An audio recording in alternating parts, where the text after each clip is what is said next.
Morning, everyone. Is my life with MS episode. Nice warm cup of coffee on a nice chilly day. It's like we went from this nasty humidity to some nice coolness now. So this will be a busy week for me. As long as my body keeps up with me, I am going to get a bunch of tree work done, and then with if the weather stays at this temperature, then I'll be able to have nice little afternoon bonfires and burn up the brush and all that stuff. So I'm looking forward to that. If you don't know, the Monday MS episode is about multiple sclerosis. It's not about comics or entertainment or anything like that. I might say some stuff here and there or whatever, but it's mostly just for multiple sclerosis talk. Uh, so if you're here for the comics and the games and the entertainment and all that stuff, check out all the other episodes that are out there. But the My Life with MS episodes I do on Monday are set up just so I can get some MS recruitment, MS advocacy stuff out there, talk about stuff that I get in the mail all the time, or emailed to me, or messaged to me, or people told me, or whatever about multiple sclerosis. I just give my opinion on stuff and don't take my opinion into you following what I say or anything like that. Always ask your doctors, your medical staff, your little medical group of characters that uh, ask questions to. Tell them what you're thinking about doing, and they can give you the gist of whether or not it's worth it for you. Uh, Got to remember, multiple sclerosis is a snowflake disease.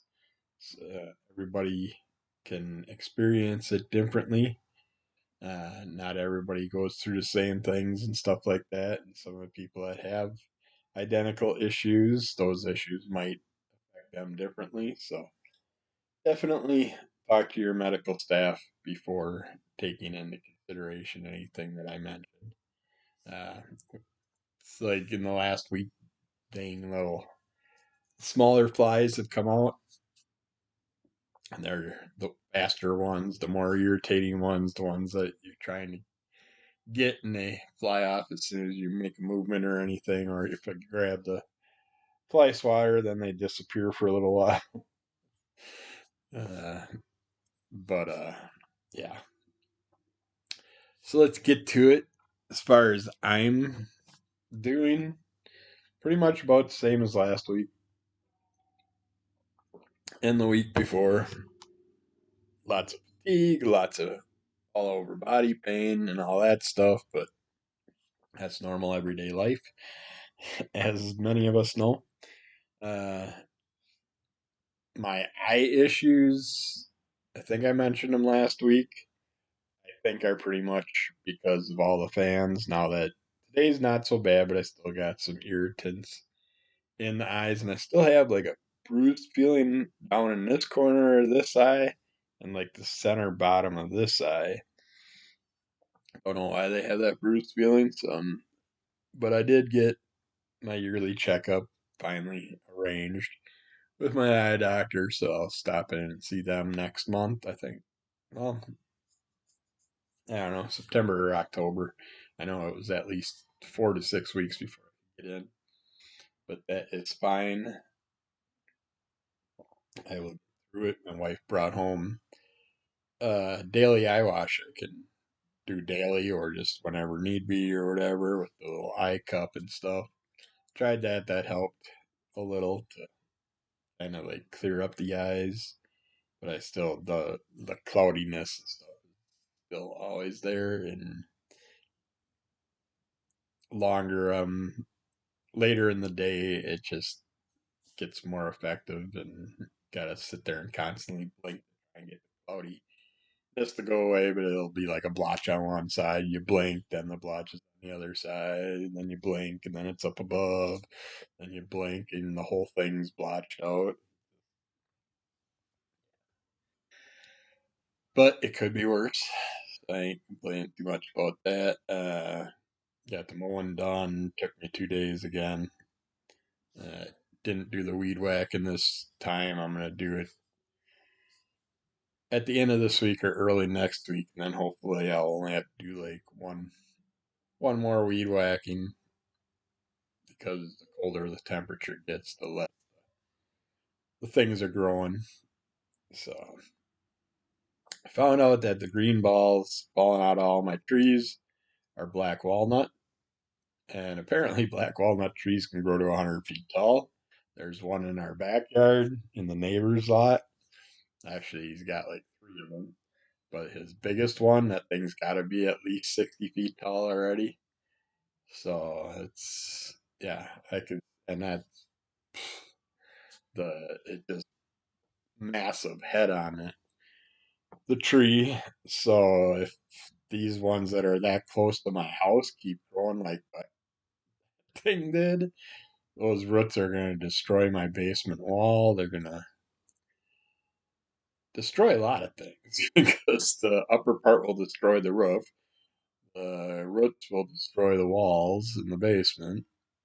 So yeah, I am going to reassess what I have out there and maybe do more trimming than I planned, and then get some stuff cut down to the ground and get Epsom salt dumped on it. As soon as that's done, drill a few holes in it and give it the Epsom salt treatment, which usually rots out the wood.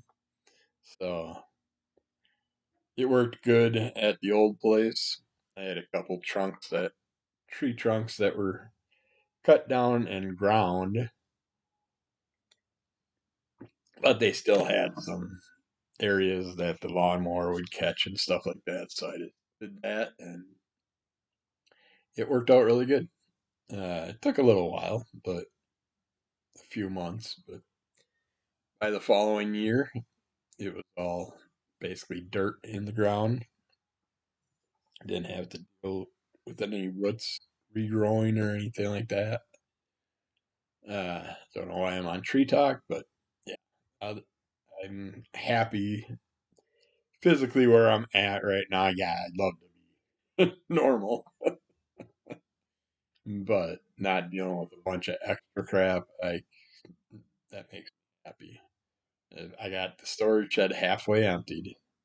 If I can get the last of that storage shed here and get the tree trimming done, worry about burning the brush and all that stuff, I will so be able to enjoy my fall without having to carry and haul a bunch of crap up and down stairs and just doing it. All kinds of annoying things trying to fight with your body to get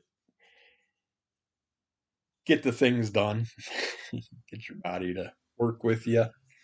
But yeah, other than that, I can't think of anything that really happened in the last week that was MS related that was too annoying. I did pick up a couple pairs of shoes finally, and they're actually the one pair at least that I've been wearing is nice and flat and more comfortable. So that's a good thing. And it was only 21 bucks. I know they had one other pair, so I'm gonna try and stop up there next weekend and see if I can't get the other pair. I got a backup. And they're big, ugly, black and red basketball style shoes, but they fit my feet nice, and it's hard to find decent shoes. And I haven't had my foot drop issues in a long time, so but the reason I want to grab the other pair is if I do have to get a foot drop brace in the future, these would work perfect for it. There's a little bit of extra room in the toe area and sides whereas most of my other shoes are pretty snug. So this fly is, it's those little irritated normal sized flies. They're not the big ones or anything like that, or gnats. The regular damn house flies gotta constantly land on you. And just tried to be nice. I got the door wide open. They can go in and out, but no, just more of them come in, and the ones that are in are staying. They're in it for the long run. All right, let's go through some of these things. We got a bunch of exercises you can do at your desk if you work at a desk or are at home using your desk. These are exercises you can do, but be very careful. I'm going to give the names of the exercises that they have for them and just give a little description. If you want more detail, just type in the name of the exercise and you'll know how to do it better. If you don't understand what it is, everything's set on your reps as far as I'm concerned. Listen to your body. Do it to where you just feel it a bit, but don't push it beyond that point. And then the next thing, you can work out really hard for 1, 2, 3 days, and then you're laid up because you overdid it. Let your body listen to it, and your body will get stronger and stronger the more you do these things. And that's better than just doing a ton of them one day and the next day not being able to move. That's not a good thing at all. But of course, always check with your doctor about what you're going to do and make sure it's all okay. But they got tricep dips. This is one of the dangerous ones. You basically put your arms behind you with your hands on your chair, and you're basically dropping your butt down towards the ground and back up. Um, but if you don't have your chair on a secure platform, if it's just on a hardwood floor or some hard plastic or something, as soon as you squat down and try and come up and stuff, and your chair shoots out behind you, that could be dangerous. That's why I don't like a lot of these exercises. I don't like for especially MSers that aren't able to readjust our bodies quick enough and catch ourselves from certain things. And then they got desk push-ups, where you basically stand back from your desk, drop forward, put your hands on your desk, and then just do your push-ups at an angle. Again, I don't like this one for a representation, because unless your desk is against a wall or something that it's secure with, because otherwise you could go to do the push up and then the desk slides forward and then you slam your head on the desk and end up on the floor or something. That's watch out for that. Make sure your desk is secure. The person that's doing these exercises has their desk on a big furry carpet, so their desk isn't moving at all. I don't know why they'd have their desk in the middle of a room and not against a wall. And it's pretty much stupid waste of space. But that's how they have their thing set up. I think they just have it set up for exercise and it's not for actual use. Uh, they have calf raises where you stand up and hold your chair or desk for balance and then just rise up onto your toes and hold it. Just basically lifting your body on your toes, which is a good thing. Therapy, that's one of the exercises therapy will push you in the beginning and stuff like that when you're going in for gait work, help with walking and standing and stuff.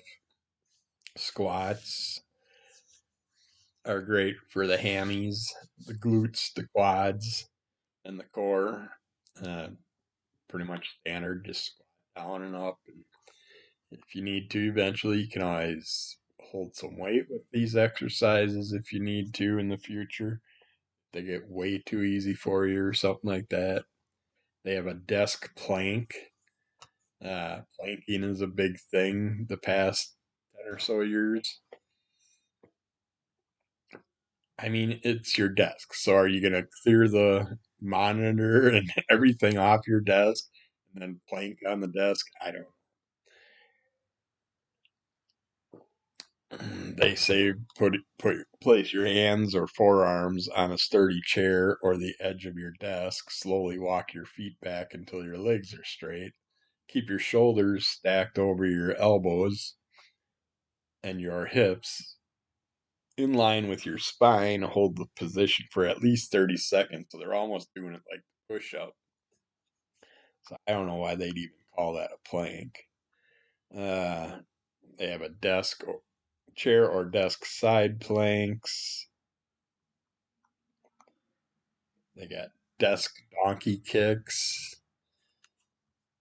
And basically, again, you're putting your hands on the edge of your desk with your legs slightly bent. Tilt your torso forward so that your chest is parallel to the floor. Push your hips back and bend the right leg 90 degrees. Pressing your heel up to the ceiling, slowly lower it back down to the starting position. And they got a variety: squats, lunges, and they got pistol squats, they got static lunges, they got side lunges.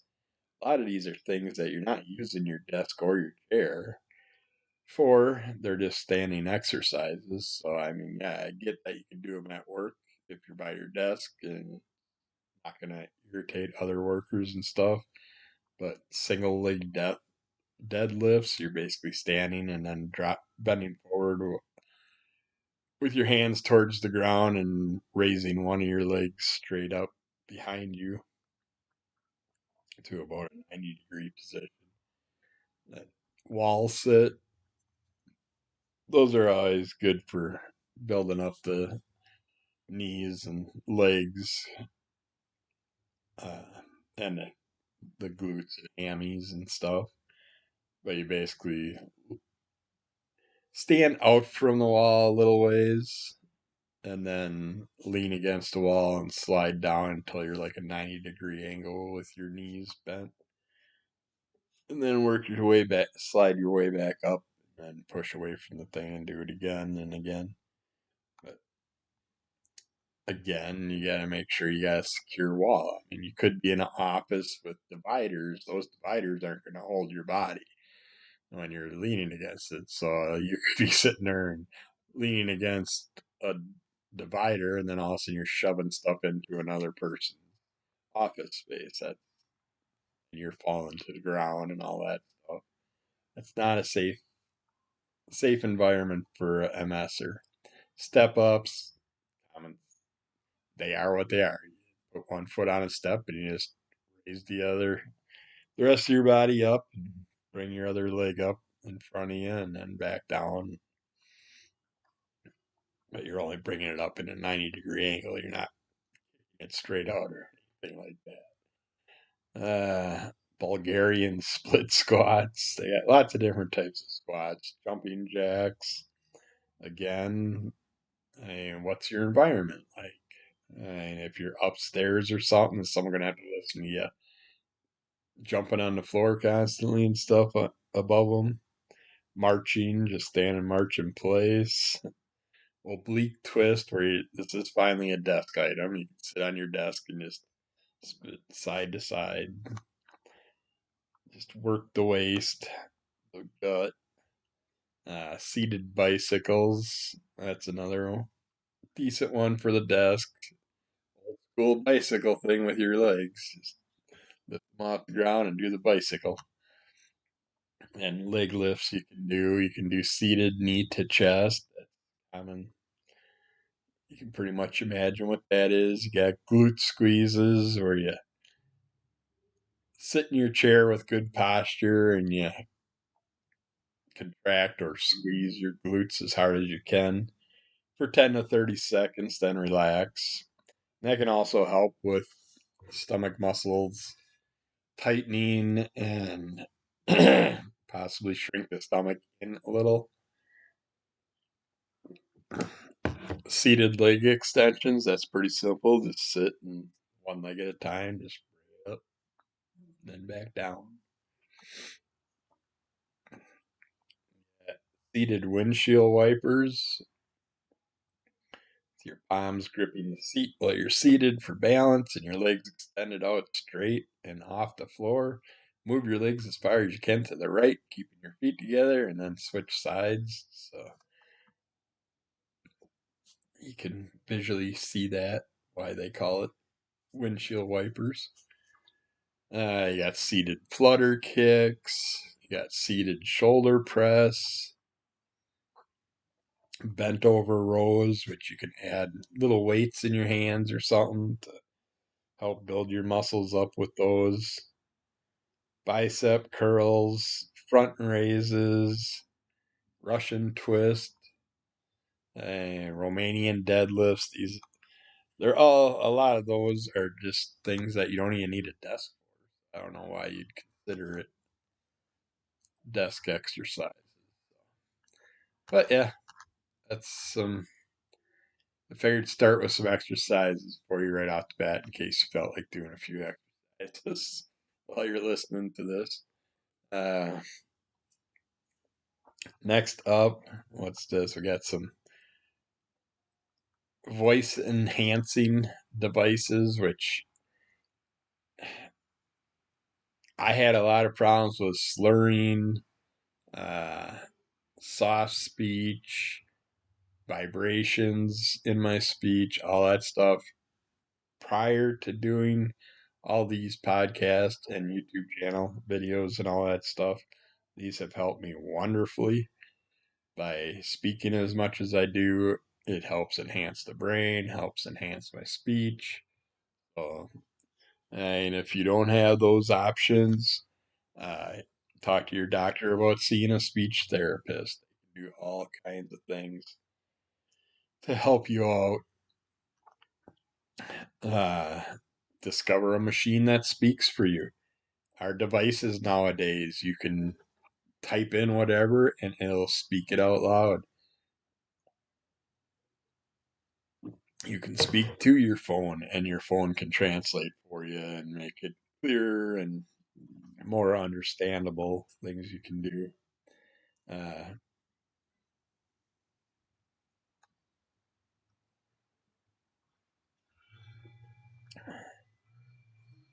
this person controlled what the device spoke by using a function called eye gaze. I could look at a letter and spell a word, then it would say that word out loud. They could also look at a pre programmed phrase and the device would audibly verbalize the expression. Mm, yeah, they got some wonderful things out there nowadays with our digital devices. AI has some good parts to it and some bad parts. You can uh, test out a lot of things out there if you have problems with your speech and stuff. I have a friend on YouTube that can't speak at all, and he responds to more stuff than I do, and he's way faster at putting stuff up in chat and stuff. And I just, yeah, he's got devices that helps him do that. So always look into stuff like that. Anything to help you with issues you may or may not be having. Gift giving guides for managing multiple sclerosis.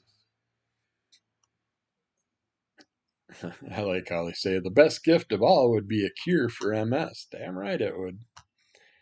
It would be nice to hear that one day. There is a cure.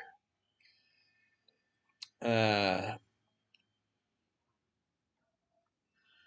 I like this article because it reminded me that I want to get a gift book out this fall, this winter, so people can buy stuff or have people see items that they could use that people could buy for them for the holidays.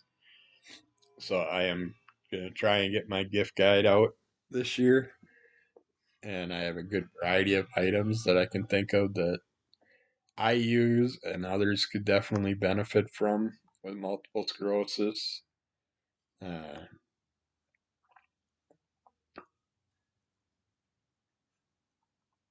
you can, I mean, some things that they mention are like stress managing items. Anything you can find to help that would help be a stress reliever. Yoga related items. I mean, there's so many newer type of things out there now for basic exercise. You know, and it's easier to get the rubber band straps. It's easier to get better yoga mats and stuff. I mean, the earlier day ones were just so thin and hurt my knees too damn much. And now these thicker, more cushioned ones are nice, and a lot of them they have longer, a little bit wider ones, so you aren't sliding off the edge or anything like that. Things to help them sleep would be good in the guide. Uh,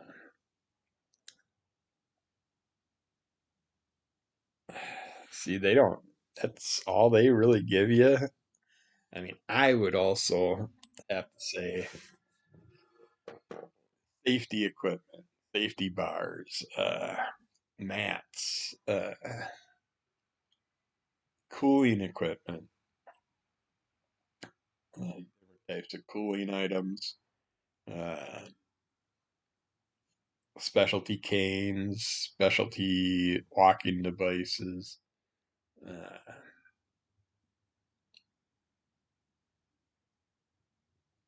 little kitchen alarms and stuff like that. Things to help you when you're cooking, not forget that you have something that's ready to go in a few minutes, and you got to remember to get in there and finish it off. And I got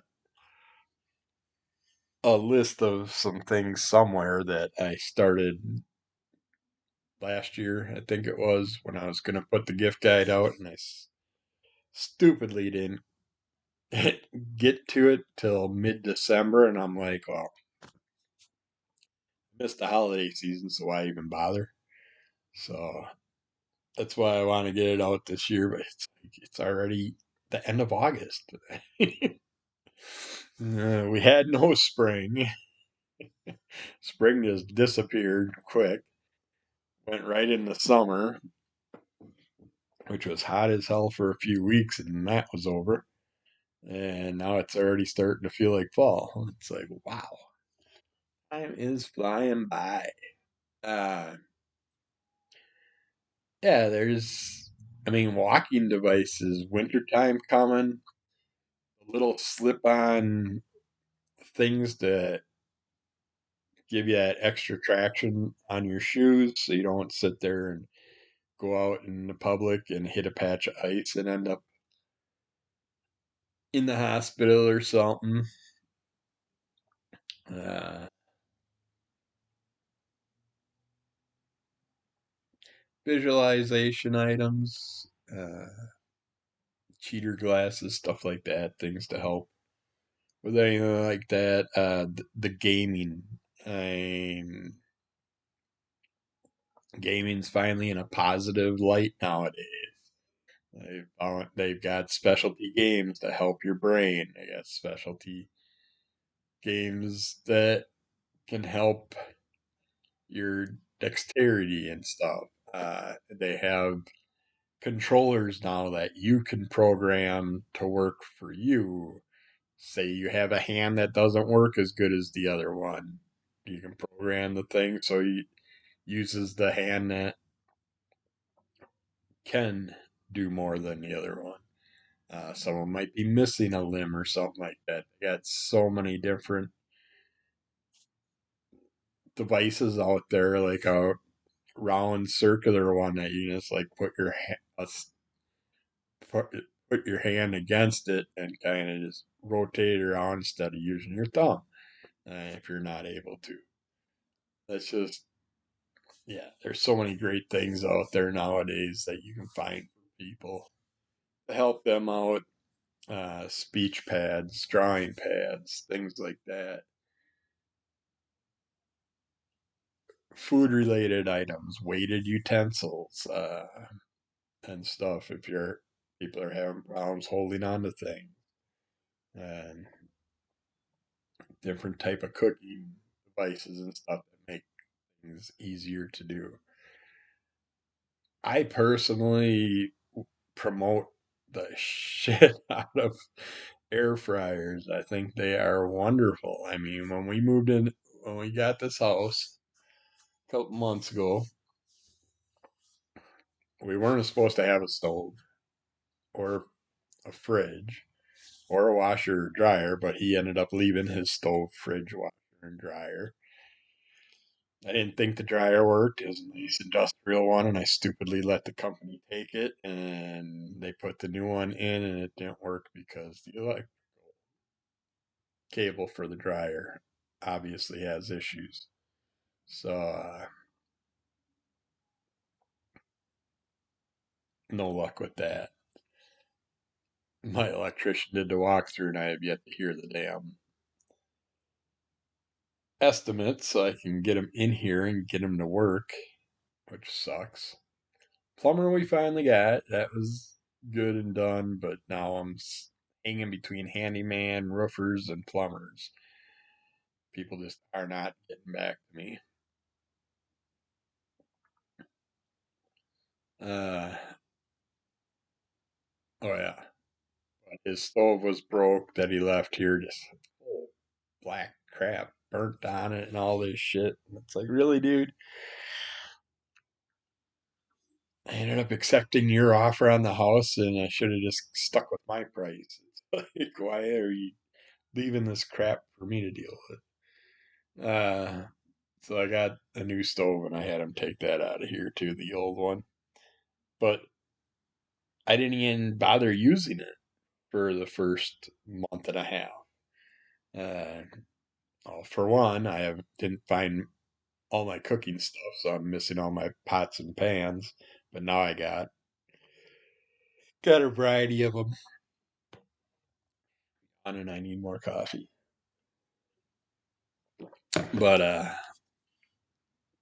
yeah, we survived with the air fryer, the toaster, coffee maker, and the microwave. All we needed, and we were able to cook almost everything that we cook usually in the stove, anyways. Get it in smaller portions, and which is great nowadays with it just being my wife and me. I don't have to feed mom 3 times a day, and then also come up with all her snacks throughout the day, which is 2 or 3 times a day that I'd have to come up with a snack for her. But I wish she was still with us and she wasn't in a home, because I still feel she needs to be in a home, but I have no control over that. My oldest sister screwed that. But yeah, we eat way less now, and well, eating wise, probably not less. We just make way less than we used to. And we've been getting these little meals at the pre-made meals at the grocery store for like 6, 7 bucks, and those are a perfect meal for us to split one of those. So that's awesome. But yeah, it's like they had a meatloaf. I picked up one of those, froze it. I know I meatloaves. I make it very. It's easy to make, but they had it already done, pre-cooked, so I just bought it, threw it in the freezer, and this weekend I decided to pull it out, see how well it froze and all that, just to give it the old test. And yeah, it was made that last night with some taters and some baked beans, and that was great. And we still got half of it left, so two meals for $6. And the taters, those are cost me $1, so 7.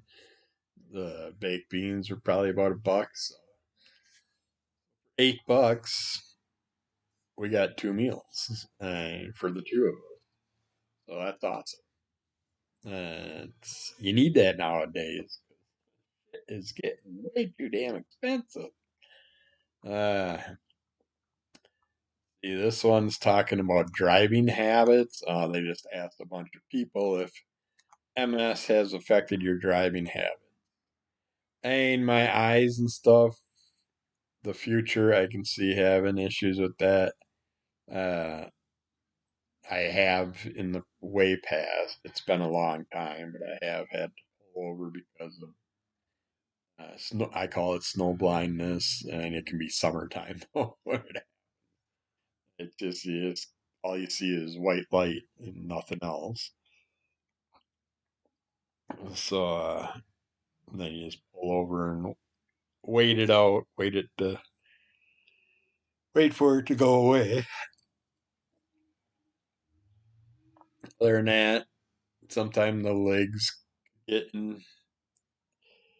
in trouble, go the wrong direction you want them to because your brain signal sends it to your feet, and your feet on the way to your feet, the signal gets bounced around through some bad myelin, and who knows, maybe you push your foot on the brake instead of the gas, or have your foot right between the brake and the gas and hit both of them when you go to stop, and all of a sudden you're smoking your tires. Yeah, there's lots of things you should pay attention to, and if you are having problems, consider, maybe I should get rid of my license or something, and take everything into account. Talk to your medical staff, see what they think. But why put other people's lives in danger if you don't have to? I feel like would be fine nowadays riding motorcycles again, but I gave it up because 20 years ago I think I gave it up. I didn't feel safe because of I could easily do my side tips, my vertigo issues, all that dizziness and stuff. Could easily lay a bike down or something happen. Uh, it just there's no way I'd want someone on the back of the bike with me in case something happened with the MS. It's so hard to predict. I mean, anything can pop up with MS at any moment. And so I chose to not take the risk anymore. But I really miss it. But I'm not going to put other people's lives at risk just for my greed and me wanting to do something for me and not think about others. I mean, you gotta figure when you're behind the wheel of a car or a bike, it's a few thousand-pound item, that bullet that you're driving around in. You lose control or get in a wreck or something, it's a lot of metal flying through the air. So, sadly gave that up back years ago, but now I'm feeling to the point that I could do it again, but I don't have the money to throw out there to buy a moment, so I'm not going to do that. So be careful with the driving habits. Definitely talk to uh, talk to your medical staff and see what they think if you're having any types of issues. Uh, Feeling cold with MS. It's getting colder out. People with MS usually have a normal body temperature, so scientists aren't sure why some are more sensitive to cold than others. However, one theory is that people with MS may develop cold sensitivity as a neurological, nerve related symptom due to problems with their neurons or nerve cells. I can totally see it see that. It's like our central nervous system and stuff just takes things different ways. And I mean, I've had moments where I could stick my hand in boiling water and not even feel it for a second or two or by a minute. And then all of a sudden it kicks in 'cause your brain's not connecting to the pain. I've had that time where I cut right through my finger, deep into my finger, and I'm just looking at it and just didn't feel myself cut myself. It happened. The blood everywhere to prove it. Gotta be careful with where the brain signals like to go. Uh, One study found the effects of temperature extremes worsened in participants with MS symptoms, especially fatigue. It is, I will admit, wintertime and stuff, the fatigue is more. It's like I got both heat and cold sensitivity. And right now, it's the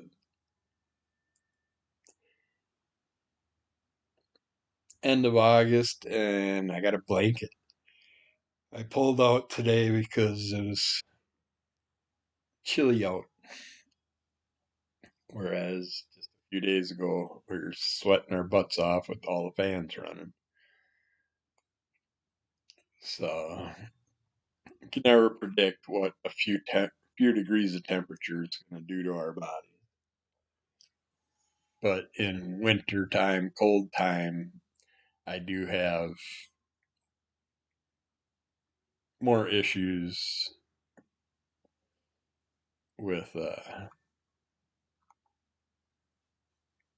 fatigue and brain issues, uh, cognitive issues. But fatigue amps up in the cold, and spasticity amps up in the warmth for me. So do what you can. Uh, but with cold temperature can come fatigue, pain, muscle spasms. I get those more with the muscle spasm, numbness and tingling. That's 24/7. Worsened walking. Yeah, it's my walking's worse in the winter because I'm also freaked out worrying that my legs are gonna buckle and my knees give out, and because I have no ACL, MCL, meniscus, anything, both knees bone on bone. Slightest little slip on ice and they like crackle and crunch and buckle. And I'm down on the ground, and that's why both my wrist that got X-rayed found out the wrist bone, the thumb bone separated from the hand bone is further separated than it should be. Both hands. That's why I have so many problems with those. Cognitive changes, depression, of course. It's like I think Christmas was invented to relieve depression in the middle of winter. Because, yeah, it can definitely bring on the depression. Uh, but, yeah, take those things into consideration and bundle up and prepare your body the best you can for the temperatures that you have to deal with. What else do we got here? A Sleepy Girl mocktail for the natural sleep aid you're looking for. It's a drink that social media users claim can help you sleep more soundly, which has gained over 58 million views on TikTok. The drink consists of magnesium, tart cherry juice, and prebiotic soda. It may help, well, experts say it may help induce a deeper sleep by increasing melatonin levels and reducing stress and anxiety.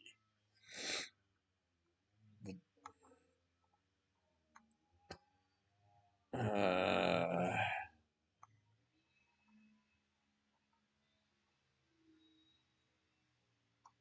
Seltzers and sodas aren't foods that are often associated with health benefits, but Wyness, Wyness, says the inclusion of a prebiotic soda with plant fibers may provide some sleep benefits. That'll help with your gut health and all that stuff. I don't know why I spelt out the person's name. Hmm,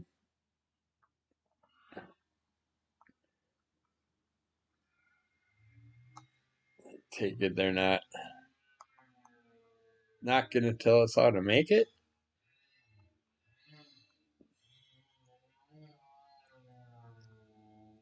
Looks like they don't even. I guess look up the Sleepy Girl mocktail if you want to know, because they're not going to tell us how to make it, which is pretty rude. So you tell us about something that could help us with some things, and you don't even tell us how to make it. Uh, Contains ingredients that appear to aid sleep. Magnesium, in particular, has a lot of scientific backing as a sleep aid, but sleep is complex. I used to take my extra magnesium pills during the day in the morning, so that was probably not smart, but it didn't make me sleepy. And this drink may not be enough to ensure you sleep soundly. Finding ways to maximize your health and well being and optimize your before bed routine is likely to be more effective. I don't know. I thought for sure they were going to tell us how to make it, so I was all happy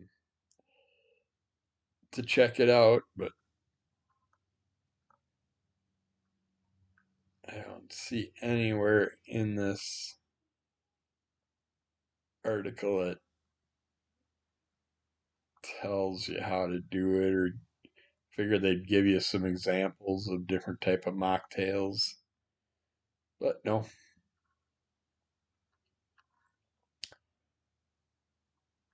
We just chit out of luck. All right, what's the next thing? Kiwi. Huh.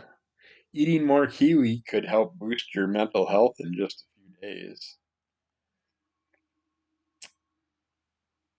Mm.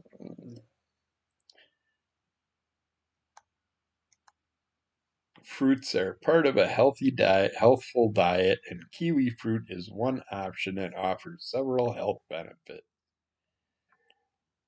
It may help with gastrointestinal function and improve blood sugar and lipid levels. It contains fiber, potassium, and vitamin E, and fairly high levels of vitamin C, which is a critical nutrient that helps with immune system function and wound healing.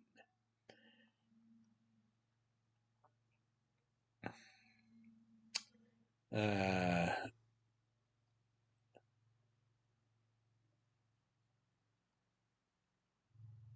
yeah, it talks about a study they did, and placebo stuff, and all that. I love kiwis. Just like everything, it's all gone up in price. They kind of gotta watch for it, and they do have that yellow kiwi too. That's those are good. I like that. I don't know what there's a difference between them. Uh, they say it could help with brain health also because it's got anti-inflammatory effects. Omega 3s for potential effects on mental health.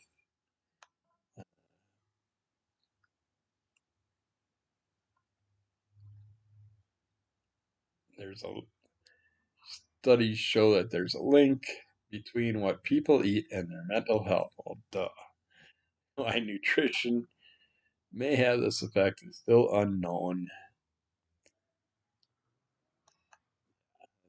Cracks me up when they say some of these things. But basically, all testing is ongoing. You never know when they're going to change their mind on stuff, and it's been done so many times. Uh, Current studies suggest that we may have some influence over our mental health through our food choices. I'm not going to get into all that. We don't need to do that. Foot cramps at night. Lots of those damn things. So it's the main reason I take my baclofen.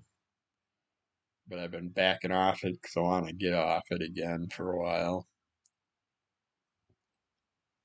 Uh, Flies attacking me again.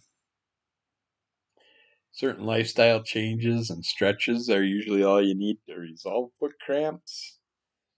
They can strike out of nowhere, waking you from a sound sleep. You may suddenly feel muscles tighten or knot up for a few seconds to a few minutes at a time.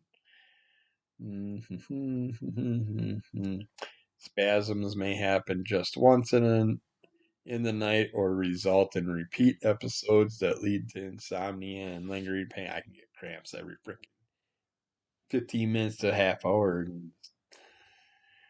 Leg, foot, just got to the point where I just lay there and try and straighten it out and hope I can work it out. But a lot of times the foot will just cramp. I'll pull, get it to point upward more, and then it'll just cramp and curl. It's like my hands do too. That happens with the hands also. But yeah, it's like you're always trying to straighten out. Come on, cramp, go away. But it just gets to the point where having to get up every 15 minutes to a half hour to stand up and straighten out and hope your cramps go away, which most of them don't. These aren't the cramps I had in my childhood. These are different, evil, deep in the bone style cramps. But yeah, it's just trying all the TheraWorks and stuff, which helps with some of the cramps, and cramp dissolving pills in them that I go through and all that stuff. It's like they aren't even affecting it anymore. Uh, they just got to the point where they are not allowing me to find easy ways to make them go away. Um, some cramps can be associated with medical conditions like diabetes, hypothyroidism, stretches, and lifestyle changes may help ease them or make them go away entirely. They don't go away entirely. Inactivity can, of course, cause you to cramp more if you're more active one week than you are the other week. It could have more cramping issues. Your sleep position may also be a factor in circulation and nerve issues. Consider trying to examine how you sleep to see if it might be contributing to nighttime cramping. Sleeping with your feet pointing downwards may contribute to poor circulation. Try sleeping on your back or side with a pillow underneath your knees. Overexertion of muscles, working out, doing more physical stuff, overstretching. Uh, your footwear could be a factor. Consider getting better footwear. Dehydration could cause more cramping. Definitely make sure you get like they say, at least an 8-ounce glass of water with each meal, and an 8-ounce glass of water between each meal will be a good, adequate amount of water throughout the day. But you could also overdo your water system on what your body's like. So, your doctors about it. Deficiencies in vitamin B12, thiamine, folate, and other B vitamins may lead to nerve damage. Magnesium and potassium deficiencies may lead to leg and foot cramps. Um, Alcohol use can cause more of them. Pregnancy, health issues, and medications like structural issues such as spinal stenosis and peripheral arterial disease, metabolic issues such as kidney disease, anemia, hypothyroidism, and type 1 and type 2 diabetes, other conditions such as nerve damage, osteoarthritis, and Parkinson's disease, uh, certain medications like blood pressure medications, statins, diuretics, birth control pills. Uh, if you're on dialysis, you may be more prone to cramping. Uh, there's no specific treatments. Doctors recommend to treat overnight foot cramping. Instead, it's best to treat its underlying cause.